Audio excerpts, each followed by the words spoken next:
Hello, I'm Richard Chambers, and welcome to another episode in my continuing podcast series, Speaking of Risk and Audit. Today we have with us Scott Arnold, the President and CEO of AuditBoard. Welcome to the show, Scott. Richard, great to be with you. You know, Scott, I think some of our audience will know you and know about the AuditBoard story, but maybe you could just take a minute here and introduce yourself in a little more detail and share a little more about AuditBoard. Well, Richard, first of all, it's wonderful to be here with you. Thank you for hosting, and just great to get to spend some time together on the backside of GAM.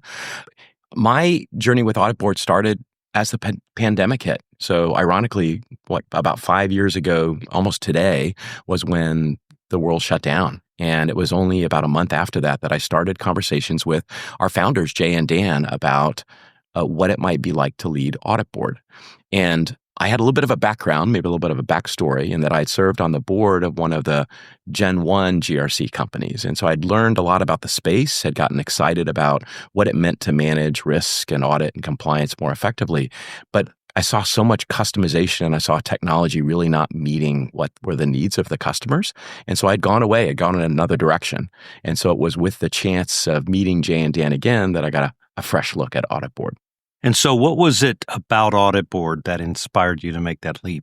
You know, a lot of tech companies out there, a lot of tech startups, but there must have been something about AuditBoard that caused you to say, hey, that's what I want to do. You know, there were three things. The first and most important thing was, as I looked at what customers had to say about the products and the solutions, they were just effusive. And Richard, you're the first one to say auditors aren't often effusive about much of anything.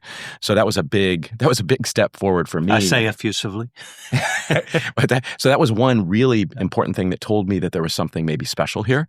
The second one was, as I talked with Jay and Dan and understood their story about how they had been practitioners. They were people who were auditors and who saw this need in the market. There was something special about the heart that they brought to what they were doing. It was more than just software to them. It was making a difference for a profession. And the values that they put in and some of the decisions that they made in building the company really reflected that practitioner-first mindset. And so that was appealing to me. That was something that was unique and different compared to other software companies I had seen. And then the third thing that I saw was the way that this customer love and retention played through in the economics of the company, which meant that there was a unusually positive profile and an ability to reinvest in the business because it was so efficient. And so that idea of being able to reinvest behind that customer love was really compelling from my perspective. Before you joined forces and before you met Jay and Dan and joined forces, what did you know about audit and risk managers, internal auditors and risk managers? Do you have any experience with them or any preconceived notions of what these professions were about? The only indication I had was from my time on the board of another GRC company. And what I saw there was, through their eyes, was a set of customers that were trying to over-customize software solutions to match the process that they were following at the time, rather than embracing technology as a way to do something better or to adopt best practices. And this is a pattern that I've seen over and over in technology, whether it was when CRM was first implemented or ERP first implemented. The early adopters tend to over-customize the software to match what they're doing, as opposed to changing what they're doing to match the way that the software will make them more efficient. So the pattern was very clear. So you brought me on board about not quite a year after you got here, and I was inspired by your enthusiasm. So it's infectious in a lot of ways. And so I guess I've had the chance over these 4 years that we've been together to observe you in your transformation and becoming even more passionate about these fields, about audit and risk management and compliance and InfoSec. What have you learned about the men and women who are in these fields, internal auditors or risk managers or any of the others that we serve? What have you learned about them that maybe you didn't know when we started? I would say that it's probably a deepening of an understanding that's happened over time. And so just having spent a bunch of time together with customers and prospects over the last few days, I'd say it's only highlighted the depth of passion that these practitioners have for what they do. They really care so deeply about doing a good job at what they're doing. And yet sometimes they can get caught up in trying to make sure that they're following their professional standards, of being objective, and that can get in the way sometimes, and not in all ways, but in sometimes, of doing their best work, of being true partners to the business.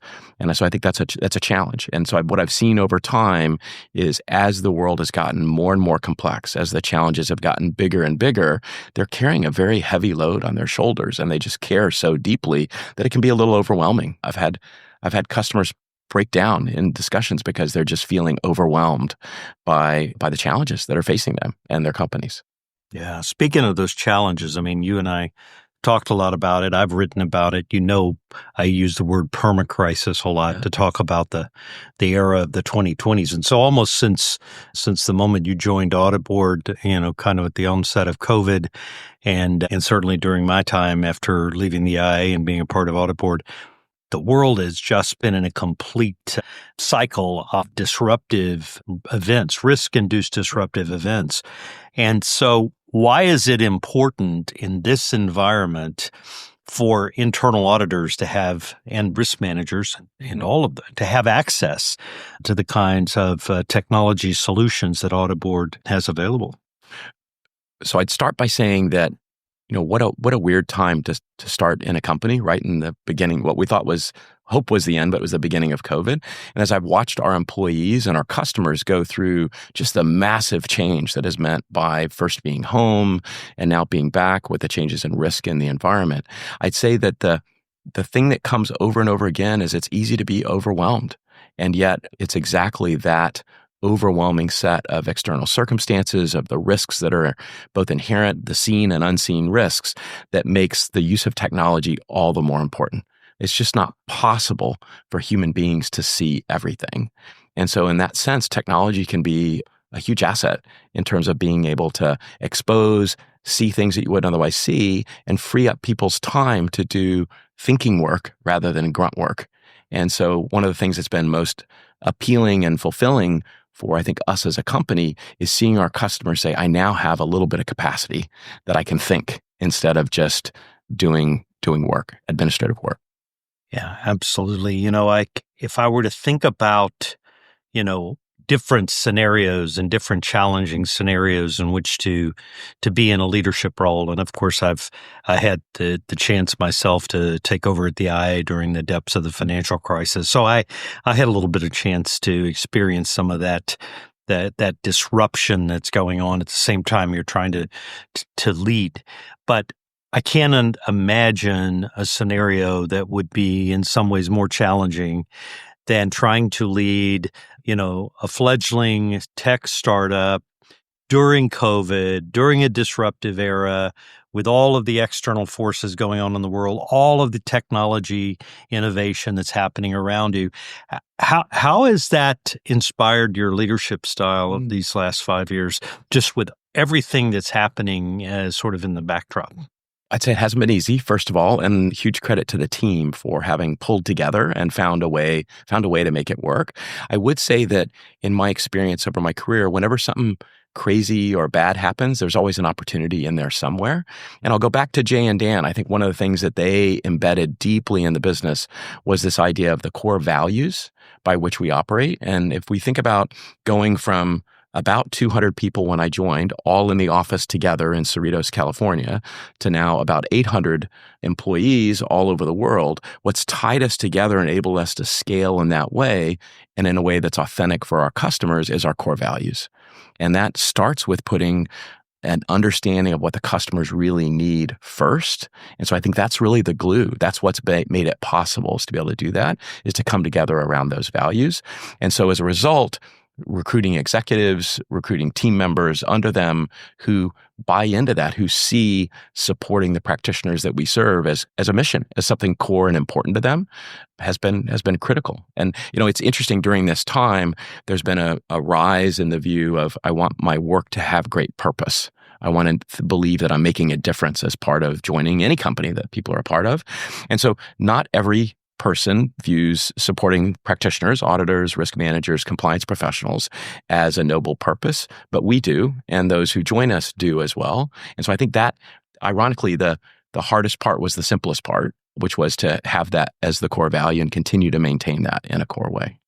You mentioned serving internal auditors, risk managers, and other GRC professionals as being an important part of AuditBoard's mission. It's really the crux of our mission. What if I'm a practitioner in one of those fields today? What should I be looking for in technology to be an enabler to? So are there some key features right off that you'd say, hey, if you're looking to transform internal audit, to leverage technology, these are some features you should be looking for? I don't think about it in terms of features. What I think about it is in terms of capabilities that those professionals would get out of it. And I think it's so often that people are given false either-ors. So do you want to make your team more productive, or do you want to be more connected to the rest of the organization? Do you want to drive productivity, or do you want to drive insight? And I just think those are false choices. I think you can have all of that if you choose the right partner and the right package. And it won't be perfect. There's no such thing as perfect technology, just like we're not perfect people. But I think if you, as a professional, say, I have a huge goal to try to retain and excite and grow professionally my team members, then having a solution which helps you to do that by making your team more effective, let them do more high value added work, which makes them happier and want to stay longer. Like, that's an absolute table stakes from our perspective. And that's one of the reasons why we focus so intently on intuitive, easy to use software that people could just pick up and use. So I'd say that's one kind of core element. I also think people are understanding increasingly the need to collaborate with their brothers and sisters and other functions across the company. And so you shouldn't have to give that up. There should be a way that you can collaborate effectively with them without doing double backflips. And so I think that's a second area that's really important, is to be able to have that kind of connectivity with them. And I'd say the third one is leveraging technology. We've talked a lot about AI over the last bit, but it's really about how does technology help me get better insights? AI is not going to be a substitute for thoughtful, strategic auditors and risk managers and compliance professionals, but it can help them make better decisions and to see things that they might not otherwise see. So I think all three of those things, productive team, collaboration within, and better insights, are things that people should expect from their technology. And we look for our customers to challenge us and tell us how we can do that better. You know, you were talking about how the company has grown. When I first joined AuditBoard, maybe there were like 150 staff, and you mentioned today there's more than 800. But more importantly, what I've been absolutely blown away by is the expansion of what we're offering to professionals. Going way beyond the original offerings of SOX Hub, Ops Audit, and Risk Oversight.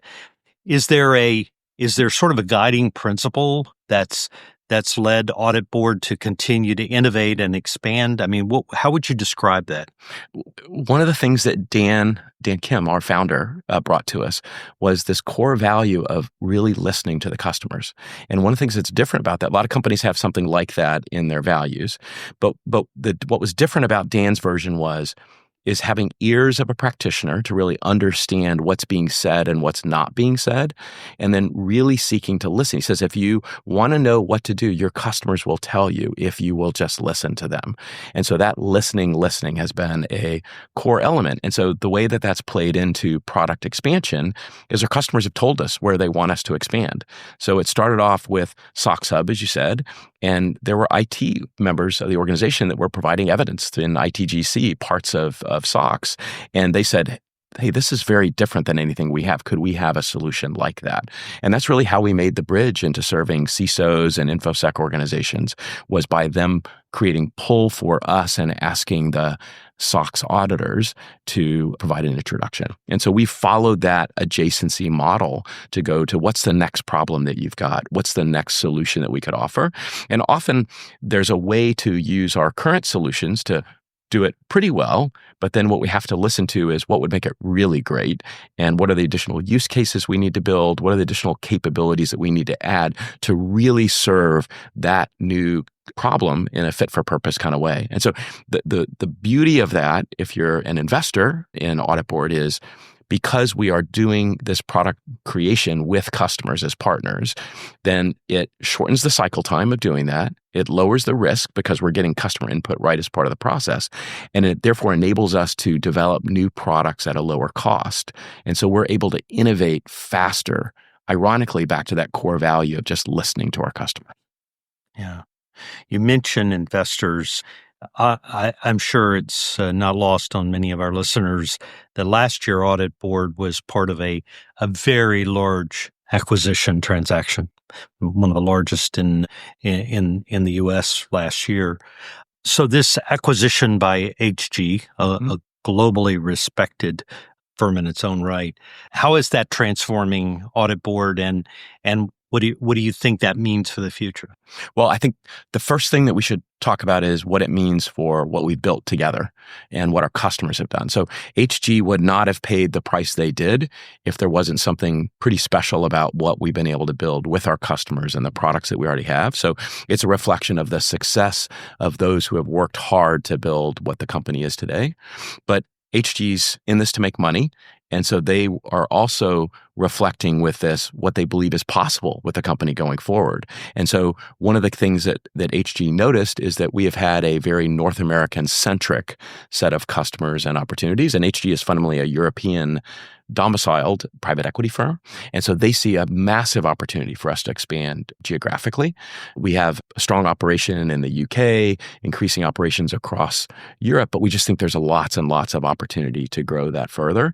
They also, HG, see this adjacency product expansion model and innovation and really support the innovation that we're able to generate over a core set of technologies that fundamentally enable things like AI and additional insights that bring these teams together that we were talking about earlier. And so ironically, it's both I think, a validation of what we've done up until now, but also a strong statement of the opportunity they see globally with the secular trends being what they are to grow a true category-defining global platform for building connected risk. You know, as we're sitting here having this conversation, we've just sort of turned the corner into the second half of this decade. We talked a little bit earlier about just how incredibly dynamic and disruptive the first half was. If you're looking forward and you sort of try and put on your magic glasses to see, you know, how might the world change, and how might the professions who leverage AuditBoard as an enabler, how might they change? Any predictions that you might offer in terms of what you think might happen, or maybe even what you'd like to see happen over these next 5 years to make internal auditors, risk managers, and compliance professionals and InfoSec professionals be more impactful and valuable to their organizations? Richard, I'd just say that, you know, the analogy that we talked about earlier, which is that in pressure and in disruption, there's opportunity. And so if we can band together and just see these massive changes that are going on, the dislocation in the US, some of the back and forth on changes around risk management and everything from tariffs to regulation to all of this, if we can embrace that together and see it as an opportunity to do things differently, that's the first and most important step. If we bunker down and aren't willing to embrace that change, then it's going to be a very hard road for us going forward. And so I'd say if you're able to take that first step, then what you can begin to imagine is not the end of audit as a profession. I don't think that'll ever happen. It's the elevation of audit as a profession by leveraging technology to do really important work. I mean, if you think about the importance of managing risks and ensuring appropriate compliance and assurance in these companies, there's never been a more important time to have those functions be well functioning. And these companies and organizations that our customers and that your listeners work for really need them to do a good job, really need them to step up. And so that would be a daunting thing if I was them, if I didn't have a partner who was really behind me and helping provide new capabilities, new ways for me to meet these crises. So I would say the spirit of partnership, you know, it's a sense of opportunity, not dread, and partnership as opposed to going it alone. That is what I see as a way to a much more bright and exciting future. It's going to be bumpy for sure, But what we see is the ability of our customers, these practitioners that we're talking about, to really be able to add value as strategic partners. I mean, you talked about trusted advisors. I think strategic partners is a really good way to think about this, and we can help. Yeah. Great inspirational words of advice to people in GRC field. Scott Arnold, thank you for joining me today. Richard, it's been a pleasure. And I'd like to thank our listeners for joining another episode of Speaking of Risk and Audit for AuditBoard. I'm Richard Chambers.